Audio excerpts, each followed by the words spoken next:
ডাক্তারদের হুঁশিয়ারি দিয়েছিলেন এর আগে হুমায়ুন কবির, আর এবার পাল্টা হুমায়ুন কবিরকেই উল্টো ঝুলিয়ে সোজা করার হুমকি দিলেন বিরোধী দলনেতা শুভেন্দু অধিকারী। দিনে দুবার ব্যবহার করো স্টপেজ ক্রিম আর নিজেকে রাখো evergreen Keya Seth aromatherapy stop age cream আর খুঁজে পাও নতুন আমিকে। তিনি বলছেন বাজার মাত করে প্রচারে থাকতে চাইছেন। কি বলেছেন শুভেন্দু অধিকারী শোনাবো। উনি সবসময় এই ধরনের বিতর্কিত কথা বলেন। ইউসুফ পাঠানকে যখন মমতা ব্যানার্জি প্রার্থী করেছিল তখনও বলেছিলেন বাজার মাত করার জন্য প্রচারের আলোতা থাকার জন্য। এইসব লোক সম্পর্কে কথা বলা উচিত নয়।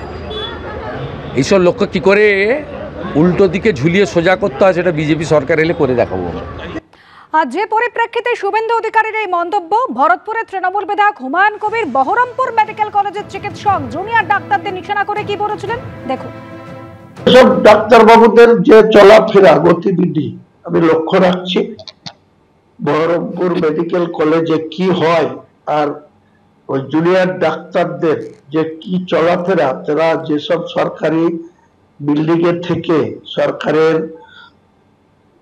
বিদ্যুতের এসির হাওয়া খেয়ে ফ্যানের হাওয়া খেয়ে বিল্ডিং এ ঘুমিয়ে তাদের কি আচরণ আমি সব অবজারভেশন করছি।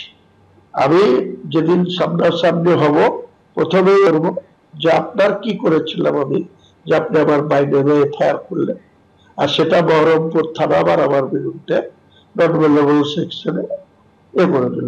আমি জামিন নিইনি, জামিন নেবও না, আমাকে অ্যারেস্ট করুক, জেলে ঢুকিয়ে দেন, জেল খেটে বেড়াবো যেদিন সেদিন বহরমপুর মেডিকেল কলেজে 50,000 লোক নিয়ে যাবো। একা হুমায়ুন কবির, দলকে ভাঙাবো না। 50,000 লোক জোগাড় করার ক্ষমতা হুমায়ুন কবিরের আছে, নিয়ে মেডিকেল কলেজে জেল খেটে এসে যাব। সেদিন হিসেব নিকাশ বুঝে নেব। ওই বহরমপুর মেডিকেল কলেজের যারা কর্ণধার, যারা বসে আছে, যারা এত অ্যাসোসিয়েশন দেখাচ্ছে। নিরাপত্তার পাশাপাশি থ্রেড কালচার বন্ধের অভিযোগে কিন্তু জুনিয়র ডাক্তাররা দীর্ঘদিন ধরে তারা আন্দোলন চালাচ্ছেন। আর এবার রামপুরহাট মেডিকেলের থ্রেড কালচারের অভিযোগ, যেখানে নাম জড়ালো অভিক দে, বিরূপাক্ষ বিশ্বাসের। শুধু তারাই নন, খোদ অধ্যক্ষ বর্তমান এবং প্রাক্তন ডিনের বিরুদ্ধে থ্রেড কালচারে মদত দেওয়ার অভিযোগ। সন্দীপ সরকার আমাদের প্রতিনিধি রয়েছেন আমাদের সঙ্গে টেলিফোন লাইনে। সন্দীপ, কাদের বিরুদ্ধে অভিযোগ করছেন জুনিয়র চিকিৎসকরা রামপুরহাট মেডিকেল কলেজে? দেখো, অ্যানাটমি বিভাগের একজন অ্যাসিস্ট্যান্ট প্রফেসর, একজন প্রাক্তন ডিন এবং বর্তমান অধ্যক্ষ, এই তিনজনের বিরুদ্ধে অভিযোগ দায়ের হয়েছে এবং এই তিনজনের বিরুদ্ধেই রাজ্যের স্বাস্থ্য শিক্ষা অধিকর্তার কাছে অভিযোগপত্র পাঠানো হয়েছে রামপুরহাট মেডিকেল কলেজের জুনিয়র ডাক্তারদের তরফে। রেসিডেন্সিয়াল ডক্টরস অ্যাসোসিয়েশনের তরফে এই চিঠি জমা পড়েছে।